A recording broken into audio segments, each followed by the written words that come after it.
Welcome back to the Nursing Ministry channel. Welcome, welcome, welcome. For the new viewers, this is the Nursing Ministry channel, a platform I created to expose you to the world of nursing, both as a profession and as a ministry. You are very welcome and come back again. For the returning viewers, as usual, I'm grateful. Thank you for returning as we continue on with our discussion for this week. So this week's episode, we're going to carry on from where we left in the previous episode. And I decided that we're going to discuss about the ambulance. We are still discussing the link of survival, the chain of survival. Remember how we had started off and we had reached whereby we were doing high quality CPR. But before I moved on to the next link in our chain, which is the advanced cardiac life support, which is the team that you had called for help to come and help. I had discussed about the crash cart because I thought it was important to understand this team that is coming to lend a hand in your high quality CPR. What are they coming to do?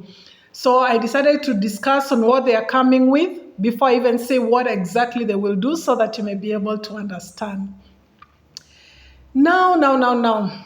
We talked about the crash cart in our previous episode, what is in the crash cart and how important it is during emergencies. And I did mention that the ambulance is as good as, pardon me, the ambulance is a portable or a mobile crash cart, one that is used outside. Remember, we can have our cardiac arrest or emergency inside the hospital, and we can also have it outside the hospital. So the crash cart is used inside the hospital. So what about outside the hospital? That is where the ambulance comes in. Now, just as a refresher, we did talk about this crash cart, that it has to be stationed at a particular point in the hospital, in the ward of every hospital. It has to be at a particular point and avoiding moving it from place to place time and again so that there is no confusion. And the place where it is stationed, we also said, it has to be next to an electrical socket where the defibrillator and the suction monitor is always plugged in.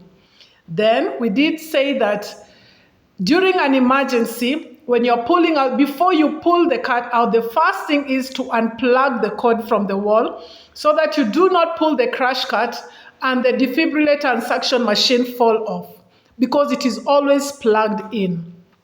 Then just as a touch-up, we also say that outside the crash cart on the front, we have the drawers. On the top, we have the monitor with the defibrillator and the suction machine. We also talked of a folder that has documents that will be used during the resuscitation process.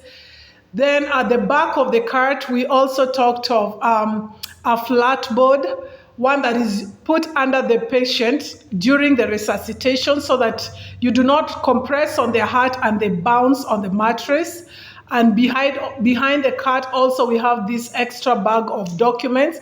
In case the folder runs out of the documents you're using, you can always pull the extra from behind. On the side of the crash cart, we did talk about a sharps container where we put all our sharps, a box of gloves. Medium is always the one used because it's an average of the large and the small hand. Then we also have our, apart from the sharps container and our gloves, we also talked of a box, the box that contains the paralytics, which is the drugs that are used to paralyze the respiratory muscles during intubation so that the gag reflex does not push out whatever is being pushed in. And it's always locked because these are sensitive medications. Then on the other side of our cart, we talked of an oxygen canister that should always be full, that the gauge should always be checked to be working. And also we have our ambu bag. We have an extra pair of pads for the resuscitation. And Roughly, this is what we discussed. Kindly watch our previous episode for more details, right? Then inside the cart, we talked of the first 1 or 2 drawers having medications, and these are emergency medications, life-saving medications. So we are not talking of drugs, for instance, like digestive, in case of an abdominal upset. We're not talking of such drugs. We're talking of drugs that will be used when there's an emergency to save a person. So we mentioned atropine, amiodarone, adenosine. We also talked of a drug called calcium chloride. We talked of glucose, dextrose 50%. We also mentioned a drug like lidocaine. We talked of various drugs. These are emergency drugs. Epinephrine, the mother of all emergency drugs. It works in case of an emergency, an anaphylactic reaction. The person cannot breathe. When you inject this medication in the muscles, it opens up the airway as good as immediately. It also works on the heart. So in all these emergency medications, the mother of them all is what we call epinephrine, otherwise called adrenaline. But all these drugs should be in the crash cart, and many others, although there are not so many, just enough to resuscitate this person in case of a cardiac arrest. But the emergency could also be profuse bleeding. There's been an accident. You know, the person has a deep cut. They're bleeding profusely. Life is going. Remember, the blood, life is in the blood, right? So when they are bleeding profusely, they are losing life. So the same crash cart has bandages, has cotton wool, has these drugs. These drugs can do something to at least restore life. It has fluids. We mentioned the 3 types of fluids and others, but we say there is normal saline, there is Hartmann solution, there is also dextrose 5% in water. These bags of fluid are there. Now, kindly watch our previous episode for the 3rd time. I repeat, I just wanted to give a recap in case this is your first time watching and you haven't watched the previous episode. Having seen all this in the crash cart, now imagine all this is in an ambulance. I want to believe that almost all of us have at least seen an ambulance. Now what you've seen is a car moving around with a siren, perhaps, or simply written ambulance. So according to some of you, you may think that this is just a car whereby somebody sick is inside and this is an emergency. They need to get to the hospital as fast as possible, but you don't know what is contained inside. Now, I have ridden in an ambulance about 2 or 3 times. 2 of those times was quite an emergency. However, they were both slightly different, and that's what I want now to expound on. Now, an ambulance is not simply a car that has a siren moving fast to get to a hospital. The ideal ambulance has to contain more than this. Now, inside this ambulance, everything I've mentioned in the crash cart should be inside the ambulance, in an ideal ambulance. From where I've come from, we have simply a car in some ambulances. Now I'm mentioning the 2 that I've talked about. There's one that is simply empty. All you have is your patient inside there, and the car is simply moving fast to get to the hospital. That is one of the ambulances I rode in. I think there was just oxygen. That was it. Now, the other ambulance I read on was a high-tech ambulance, and it contained all these things I've mentioned in the crash cart and more. Now, whenever we talk of an ideal ambulance, for the difference that you'll notice is the board that I said is behind the crash cart in a hospital. For the ambulance, they have that board. We call it a portable stretcher or a foldable stretcher. We have the stretcher and we have the board also. So that when an ambulance arrives, the paramedics, that is the driver and the people who have been trained, paramedics, to perform emergency services, when they come out to the victim, that board that is inside the ambulance is put under this patient so that they are on a flat surface. Then they also come out with a stretcher, a foldable stretcher, so that when they need to transfer this victim from the ground to the stretcher into the ambulance, they are able to do so. So it is also included inside this ambulance. Then thirdly, there is also another stretcher that is fixed inside the ambulance. Now this one that they are able to remove in and out of the ambulance is separate from one that is fixed inside the ambulance in case they need to fold it out and place the patient. Then something else that is not in the crash cart that is in an ambulance is an immobilizer. An immobilizer, whether a neck immobilizer, because this victim may have fallen or been involved in an accident that has caused the bones to be broken. And part of the bone is there, maybe cervical bone. Remember, we have the spinal cord inside this bone. So if this bone is fractured or broken, you can imagine this spinal cord that is inside is at risk of being twisted or bent. And I did say that the nervous system, once damaged, it cannot be regenerated. Once you damage that spinal cord, it can lead to paralysis unless a miracle happens, but ideally it does not regenerate. So it's a very sensitive part of the body. So the immobilizer that comes from the ambulance is meant to keep the bones in alignment. Yes, it is broken, there's been an accident, there's been an injury, and this person, you do not just carry them anyhow, because if you move them and just turn them around, the spinal cord and the nerves may be severed, and that can cause a permanent disability. So the immobilizer is there, both for the neck and also for the spine, so that they know, the paramedics know that when they come down to the victim, they don't just turn them anyhow. They use what we call a log roll method, where they turn the whole body at once. Both the head, the back, the legs, they do 1, 2, 3, and then turn as one whole piece, so to avoid the twisting of the body, which can cause an injury to the spine.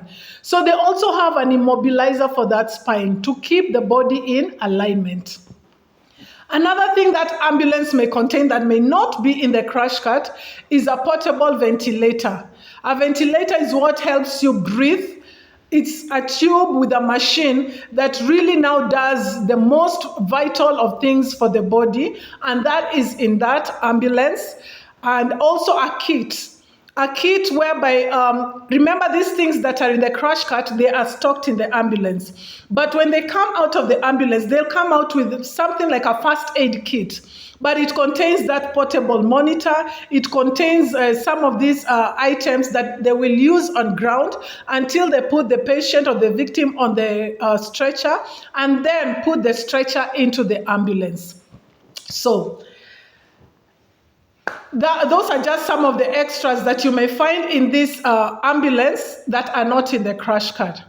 Now, what you may not know is that when an ambulance moves around, it is not just the paramedics watching over you, monitoring, and the driver driving fast on the wrong side of the road with a siren on, and you know. What happens is that ideally, the paramedics have a communication system or a two-way radio where they communicate with the hospital where they are going to, telling them about the situation of this victim, and they get feedback from the hospital, perhaps on what to keep doing before they get there, or what to do, where to divert. Now, an ideal situation is that when this paramedic is communicating to the hospital, the ideal situation is that when they're talking to the call center, they may say, we have a victim, they've had cardiac arrest, and explain what has been done so far and where they're headed to. Now, the call center ideally should be able to tell them, don't go to hospital A and B, head out to hospital C. Why? Because where they're heading out to, or the nearest hospital they're heading out to, does not have the ideal equipment or apparatus to handle the cardiac arrest victim. Of course, it is a setup, but they don't have those, a place maybe called a cath lab, a catheter lab, which is necessary. When this cardiac arrest patient gets to the hospital, they'll need to go to a cath lab where they'll need to be checked at the veins to find out is there a clot, and be able to disseminate the clot and fix whatever caused that first cardiac arrest. So when they communicate to the hospital and say, we are coming your way, the call center can tell them, divert and go to hospital A and B, or hospital C, because A and B does not have. So they are being guided. So when you see an ambulance, ideally it is not just going to any hospital and putting the patient there and thinking that everything will be okay. They normally head out to the direction whereby a post-cardiac arrest care may be offered, or even resuscitation may continue if at all they were not resuscitated all along. So other than that, that's what I was trying to bring out, the point about the two-way radio communication, and also documenting by electronic documentation. So remember, in the hospital we may have the documents and the pen, we're writing things, but here they may have an electronic communication because they're communicating to the hospital where they're going to. When we look at our next episode, where we'll talk about advanced cardiovascular life support system, normally when the patient gets to the door of the emergency room, the ambulance arrives at the hospital emergency room. It is time sensitive that within 2 to 3 minutes or so, this and that should be done. Between 3 and 5 minutes, they should have gotten to the X-ray. Between 4 and 7, like that. So it is very time sensitive what should be done at what time to avoid further injuries, to avoid this being the weakest link, and even to increase the chances of survival. So the communication inside the ambulance is very important to get the hospital ready, to get the emergency room ready, so that the moment the ambulance arrives at the emergency room, the team that will receive the ambulance already knows the kind of patient that is arriving. It is very important to create everything needed, set the bed, set the equipment needed, the medications ready, communicate with the cath lab, communicate with the X-ray radiology department, all the departments, communicate with the doctors, the specialists. They are aware that a certain kind of patient is coming, so everything is put in place. The moment the patient arrives, the team gets to work because they had been notified. So you see the importance of the right kind of ambulance coming in. Now, ladies and gentlemen, we normally say all fingers are not equal. That is one of the ideal settings that should be in place. Ideally, that is what should happen. But the other ambulance I read in was as good as empty. I believe there was only an oxygen canister with an oxygen tubing. This was a pediatric.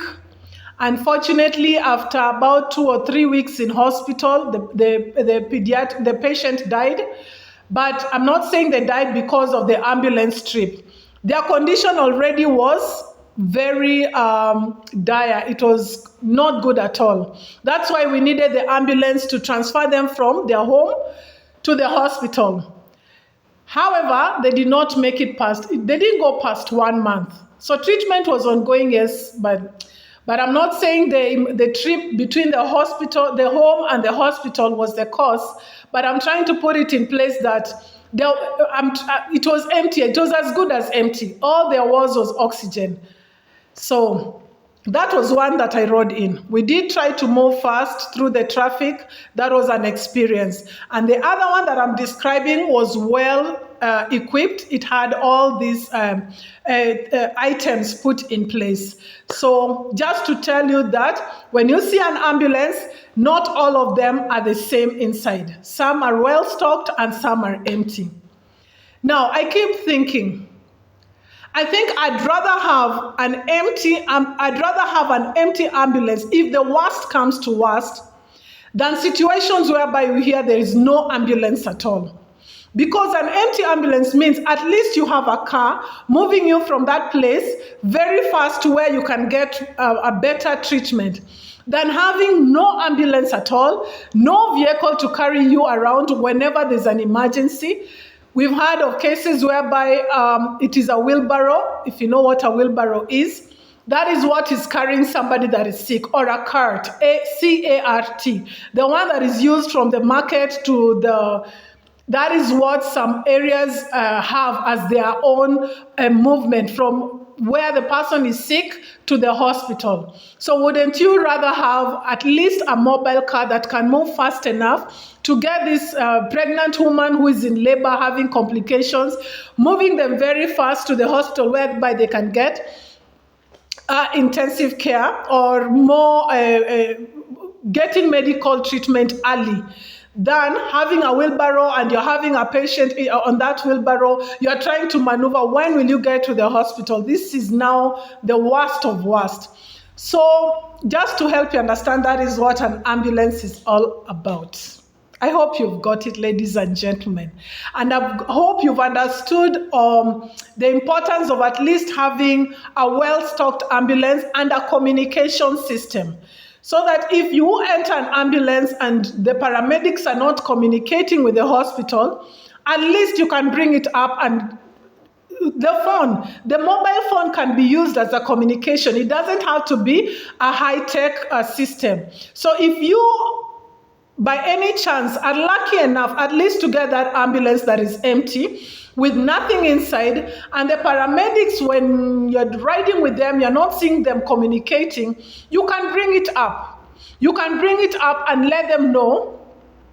You can bring it up and let them know that they should at least start communicating. Start communicating with the hospital, informing them of what is going on, the kind of patient you're bringing, so that the hospital can respond. It may not be a call center, but it may be a doctor or even the emergency room themselves. You're telling them we are coming, and they may say we don't have this, or this is fully booked, or our machine is down.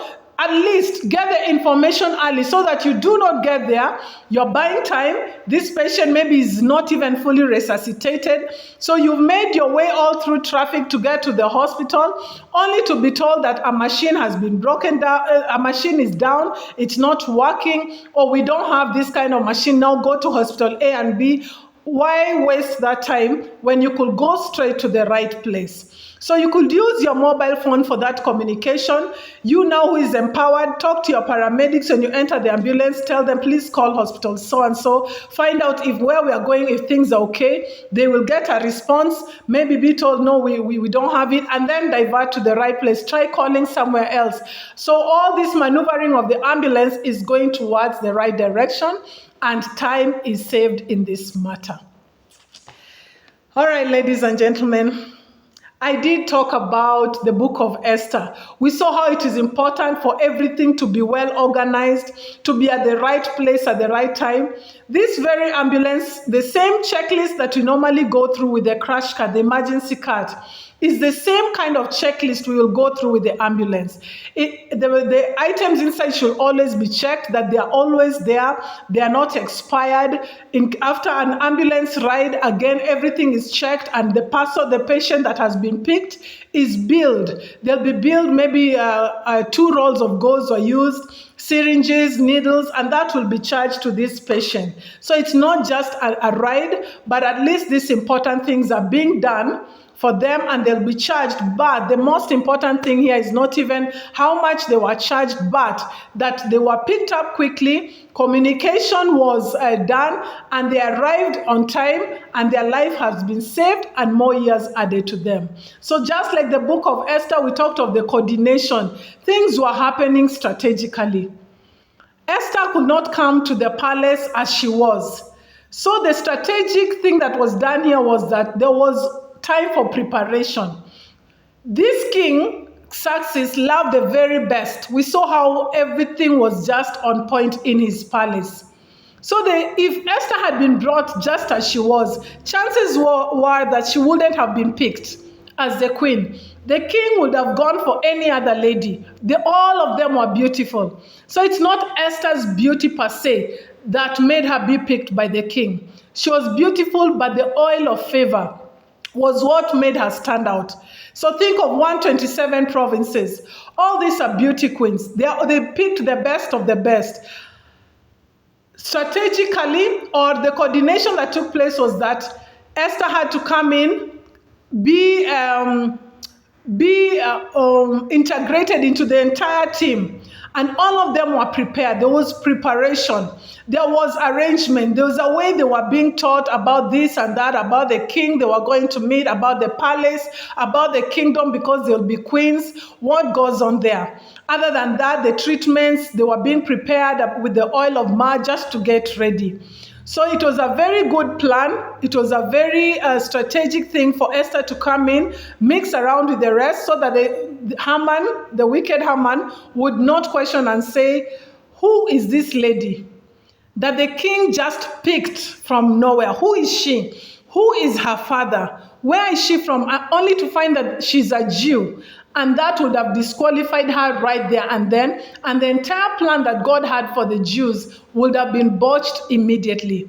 So there was planning, there was coordination, how she got in, how she camouflaged inside, and how she was put separate, the entire treatments. Or let's start first with oil of myrrh. I told you how it was an antifungal treatment, antibacterial treatment, skin preparation before they got to the cosmetics.